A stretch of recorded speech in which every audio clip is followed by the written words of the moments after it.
सो ममता अतुल सिंह चौहान, भड़गांव, जिला जलगांव। कहीं बैठी हैं?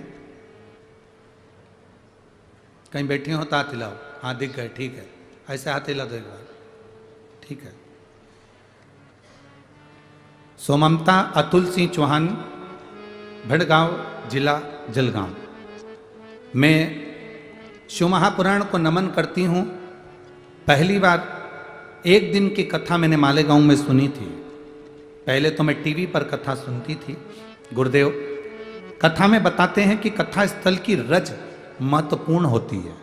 हमने पहले भी आप लोगों को कहा, जब यहाँ से जाते हो ये मिट्टी, जब आप आरती कर कर यहाँ से निकल कर जाओ, कर्पूर गौरम होने के बाद जब जाओ, पूरी कथा सुनो। बीच में जाने का भी मौका लगे तो प्रयास करो कि मैं बीच में नहीं जाऊं। 3 घंटे की कथा सुनकर रज को अपने शरीर पर लगाकर जब हम जाते हैं तो ना जाने कितने रोगों से हम दूर हो जाते हैं। क्योंकि हम नहीं कर रहे। आपके पास में अगर गीता प्रेस गोरखपुर की शिव महापुराण की कथा हो, गीता प्रेस गोरखपुर की अगर पुराण हो, तो उस पुराण को पढ़कर देखना। शिव महापुराण के विद्येश्वर संहिता में लिखा है, भोलेनाथ जी माता पार्वती जी से कहते हैं, तुमरुका जी चंचुला देवी से कहते हैं, सुनो वेद व्यास जी अपने भक्तों से कहते हैं, सुनो चंचुला, जहां शिव महापुराण की कथा होती है वो भूमि भूमि नहीं रहती। 12 ज्योतिर्लिंग, सारे तीर्थ और कैलाश पर्वत 5 दिन और 7 दिन वहां निवास करते हैं। गुरुदेव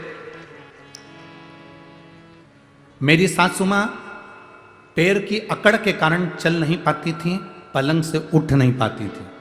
वो पलंग पर ही रहती थी, बिस्तर उनसे नहीं छूटा। सालों हो गए थे गुरुदेव, डॉक्टरों का इलाज कराते रहे, मालिश करते रहे, पर उससे भी कभी पाँव में उनको आराम नहीं मिला। वो पलंग पर ही अपना जीवन निकालती थी। मैं जब पहली बार जलगांव की कथा सुनने आई तो वहाँ से थोड़ी सी मिट्टी वहाँ से उठा कर ले गई और बाबा को प्रणाम कर कर लेकर मैं वो मिट्टी अपने घर पर पहुँची। मेरी सास मुझसे पूछी, तू कथा सुनी आई? मैंने कहा हाँ। क्या लेकर आई? मैंने कहा ये मिट्टी लेकर आई हूँ, कल से अपन दवाई नहीं लेंगे और इस मिट्टी को शरीर पर लगाएंगे। मेरी सास ने शरीर पर मिट्टी लगाना प्रारंभ करा और मैं बाबा को नमन करने के लिए आई हूँ। जो मेरी सास इतने सालों से पलंग पर पड़ी थी, वो सास आज मेरी पैदल चल सकती है और मंदिर तक जाकर लोटा भर जल चढ़ा सकती है। मैं शिव को नमन करने आई।